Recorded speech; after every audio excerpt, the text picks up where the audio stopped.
There comes a moment in every woman's life when she realizes she's done begging to be seen. She's done explaining her worth to someone who keeps misplacing it. And instead of making a scenic, she makes an exit. Powerful. Final. And that's when something shifts, not just in him, but in her. Because disappearing isn't about being petty, it's about choosing yourself so unapologetically that it leaves a silence he can't fill, and a legacy you build without him.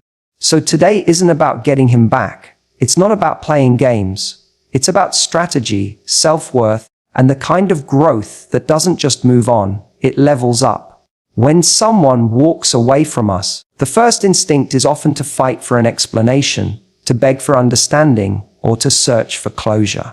But sometimes, the most powerful thing you can do is exactly the opposite. Nothing. You don't chase, you don't text, you don't try to force clarity.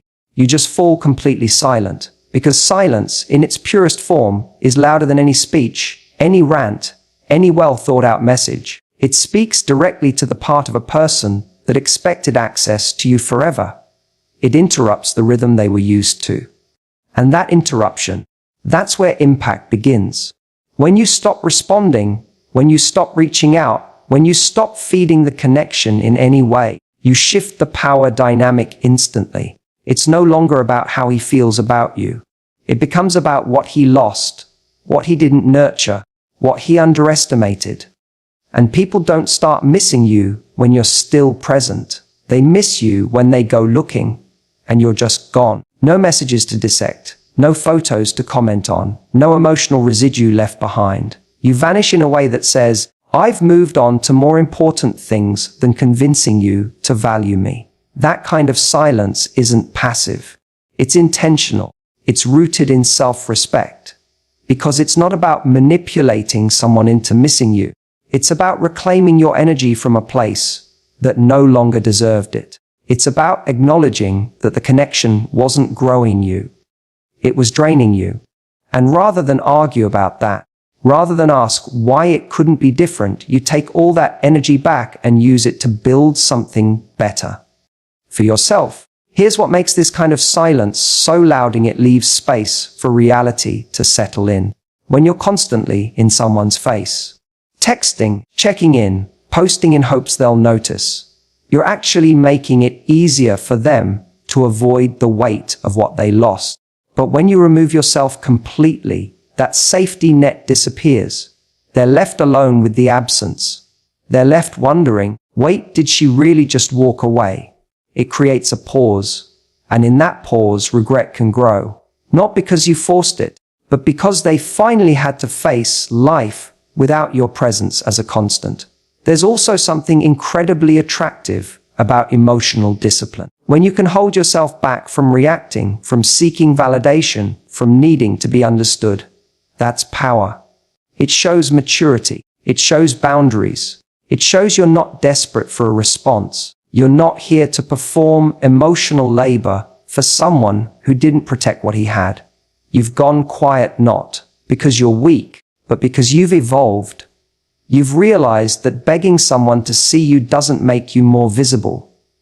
It only makes you smaller in your own eyes. Silence is how you reclaim that space. It's how you grow back into the version of you that doesn't need permission to walk away. This kind of silence also gives you the breathing room you didn't realize you needed. The longer you stay quiet, the more your focus returns to yourself. You start to notice things again, your thoughts clear. You gain perspective. You start choosing peace over chaos. And as your attention shifts back to your life, your dreams, your healing, what you left behind begins to look smaller and smaller in the rearview mirror. In the end, silence isn't a game. It's not about punishing anyone. It's about deciding that if someone didn't value your voice when they had it, they don't deserve to hear it echoing after you're gone. You don't make a scene. You don't announce your exit. You just stop showing up and trust that your absence will do the talking.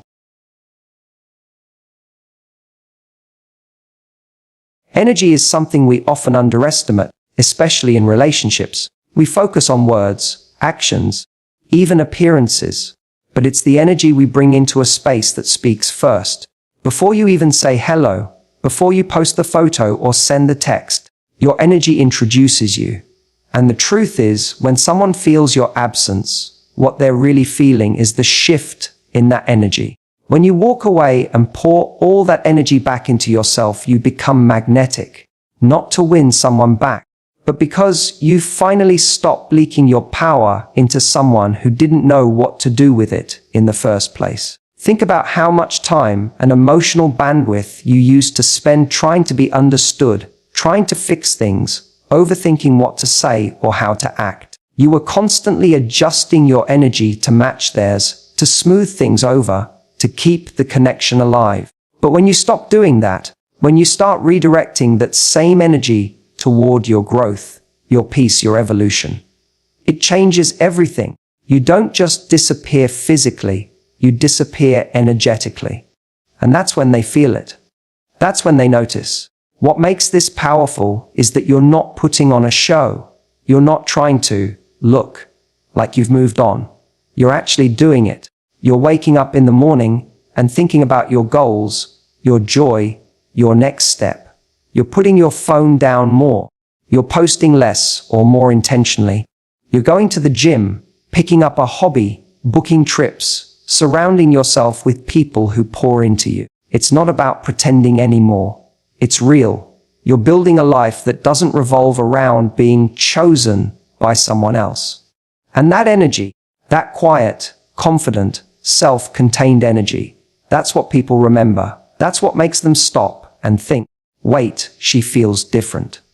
The beauty of this is that you're no longer dependent on someone else's recognition to validate your value. You've stopped waiting for him to notice. You've stopped hoping he'll realize what he lost. Because somewhere along the way, you realized the point was never about whether he saw you. It was about whether you did. And when you finally do, when you truly recognize your worth and start living like it, you become untouchable in the best way. People are drawn to self-possession. There's something compelling about someone who knows who they are, where they're going, and doesn't need anyone to complete them. That kind of energy isn't loud. It's steady. It doesn't beg.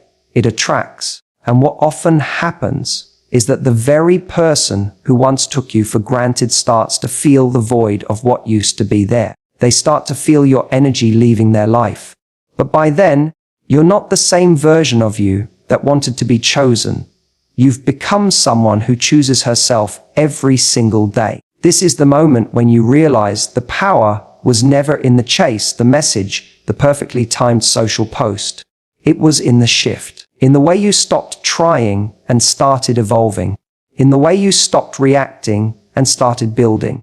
The regret they feel doesn't come because you made a scene. It comes because you leveled up. You became someone they no longer have access to. Not because you're being cruel, but because you finally understood your energy is sacred. And not everyone gets to experience it. And that's the truth. When your energy changes, everything else follows. You don't have to shout about how you've moved on. You don't have to prove anything. You just rise and let your new frequency speak for itself.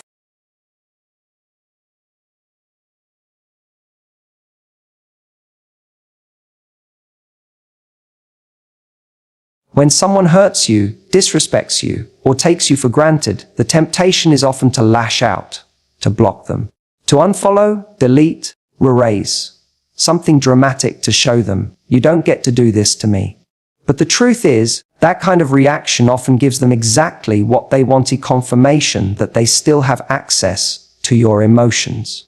Even in anger, you're still feeding the connection. You're still handing over your energy. Blocking may seem like a clean break, but emotionally, it can keep you stuck in the game, still watching, still wondering, still proving a point.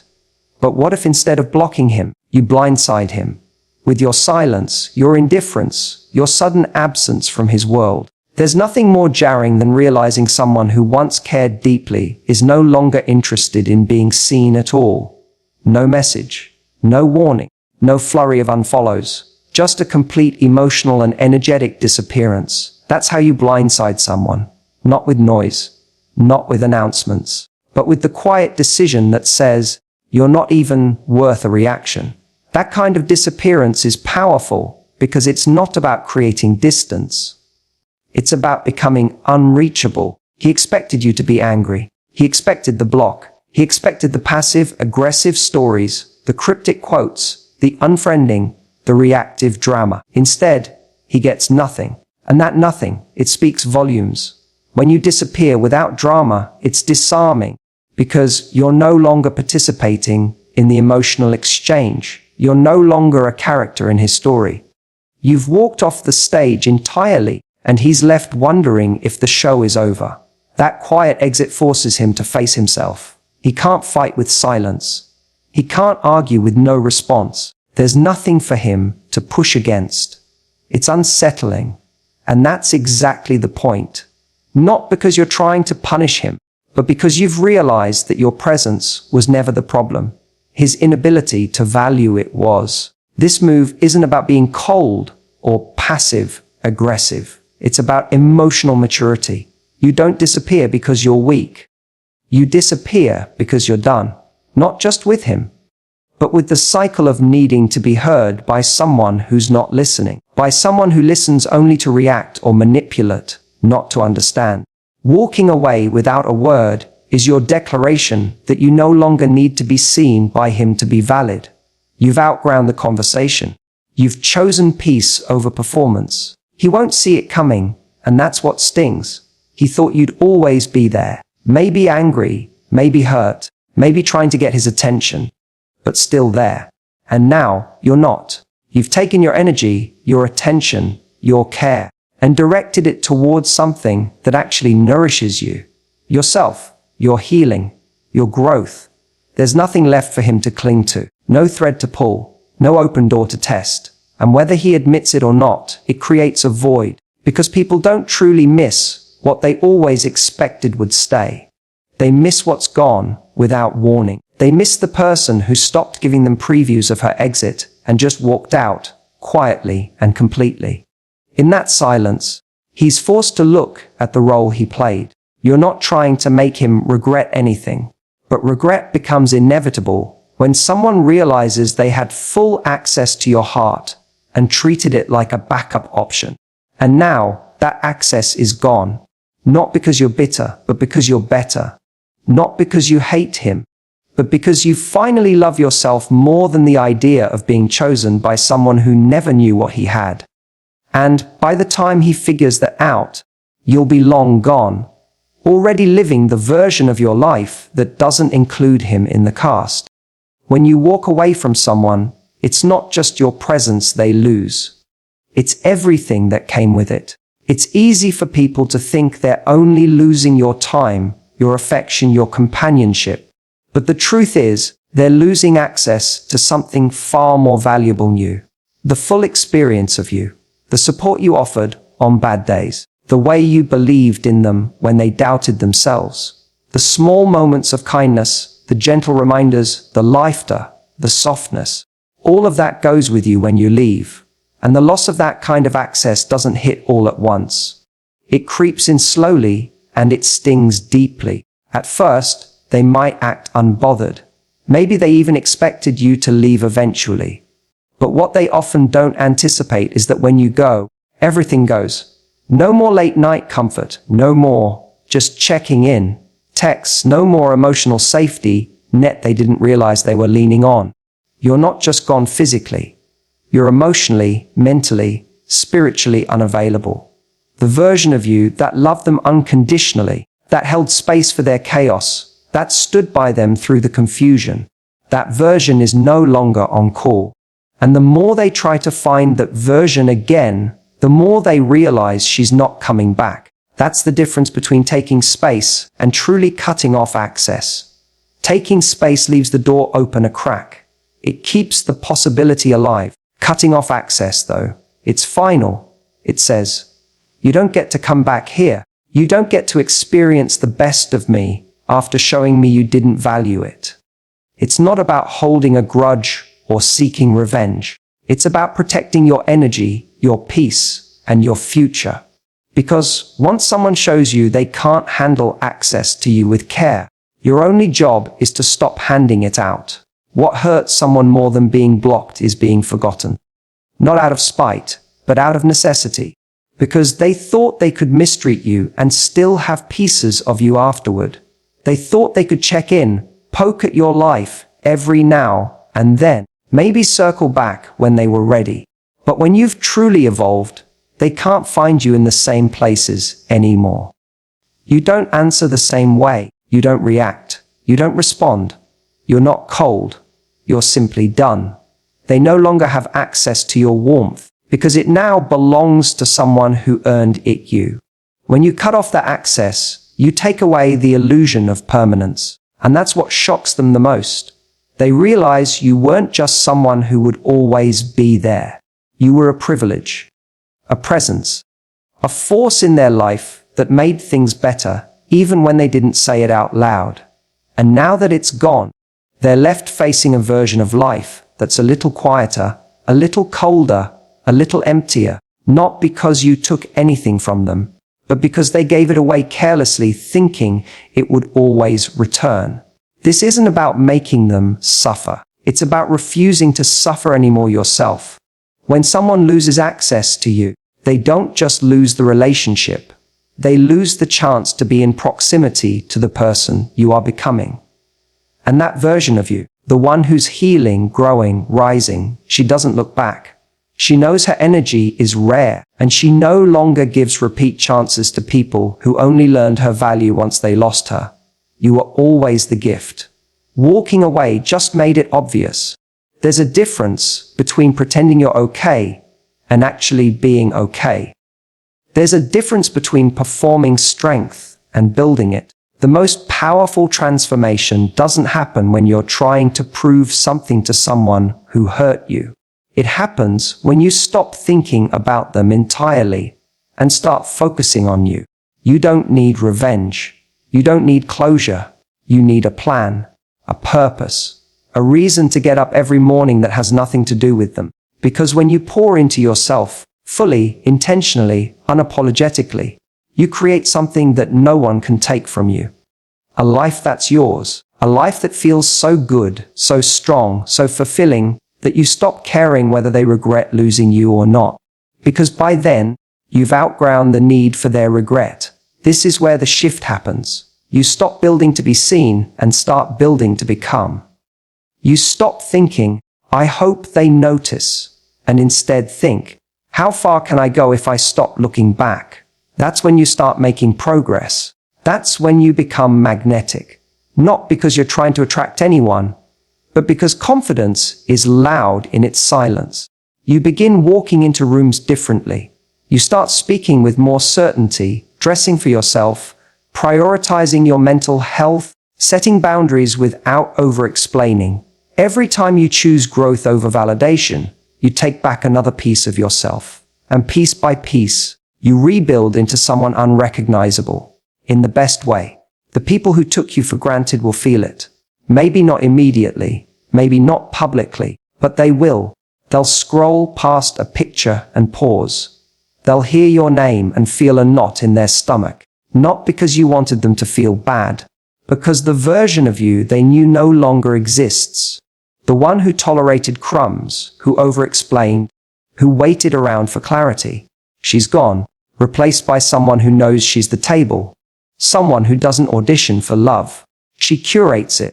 And what's even more important is this: when you focus on building your life, it's not just about showing someone what they lost. It's about realizing what you almost lost by staying stuck. You almost stayed small. You almost made yourself easy to keep. You almost put your healing on hold to stay emotionally available to someone who couldn't even meet you halfway. But now you're rewriting that story. Not with a dramatic declaration, but with quiet, consistent progress. With every workout, every late-night journaling session, every new boundary, every time you say yes to yourself, you're rewriting who you are and what you expect from the world. The glow-up isn't just physical. It's spiritual, mental, emotional. It's the way you look at yourself in the mirror and feel proud, not because you finally got over them, but because you finally got back to you, the version of you that was never lost, just buried under pain, confusion, and misplaced loyalty. And when you rise from that place, that's the kind of transformation no one can ignore, not even the one who let you go. They'll feel the shift, not because you made sure they saw it, but because your evolution will ripple through every space you touch. You'll walk into your future with so much power that they'll realize too late. They didn't just lose someone. They lost the chance to grow alongside someone who was destined for more. And now that destiny is unfolding with or without their apology, their awareness, or their regret. You're not waiting to be noticed anymore. You're building something worth remembering. And in the process, you become someone who doesn't just move on. You rise so loudly that forgetting you becomes impossible. Regret isn't something you can force. You can't post the right picture, send the right message, or craft the perfect "I'm doing amazing without you" moment and expect someone to suddenly realize your worth. Regret doesn't work like that. It doesn't respond to strategy, and it doesn't show up on your schedule. It creeps in quietly, often when someone least expects it. When you've stopped trying, stopped caring, and fully detached. And that's the paradox. The moment you stop trying to make him regret losing you is the exact moment when it becomes possible. Because here's what actually creates regret. It's not your absence. It's your evolution. It's the fact that you didn't just leave, you grew. You didn't sit in heartbreak waiting for someone to come back and choose you. You sat with your pain, felt every inch of it, and then used it as fuel to rebuild. You started choosing peace over chaos, growth over attention, purpose over pettiness. You became someone who doesn't need validation to know her value. And that kind of transformation is impossible to ignore. He might not say it. He might never send the message admitting what he lost. But he'll feel it. He'll see you rising in your own world, glowing differently, moving with clarity, unbothered by his silence. And he'll realize something's changed. You're not waiting anymore. You're not angry. You're just unavailable, emotionally, mentally, energetically. He no longer has access. And when someone loses access to the most sincere, giving, loving version of you, it doesn't matter how many people come after you. None of them will offer what you did with the same depth or authenticity. But here's the truth: by the time regret hits him, you won't care. Not because you're cruel, but because you've outgrown the part of you that needed his recognition. You've stopped needing someone to feel bad in order to feel better. That's where real healing lives. In the space where you no longer seek reaction. You're not living to be seen. You're not trying to make a point. You're simply moving forward, eyes ahead, no longer looking back to see if he's watching. This isn't about proving anything. It's about becoming someone that no longer matches the story you were once a part of. You stop trying to show him what he missed because you know it's not your job to teach someone how to appreciate you. That lesson is his to learn. And if he learns it too late, that's not your burden to carry. You've already done the hard work of letting go. You've walked through the fire of disappointment and come out stronger, sharper, softer in the right places. You've built a life where your worth isn't measured by who stays, but by how you show up for yourself.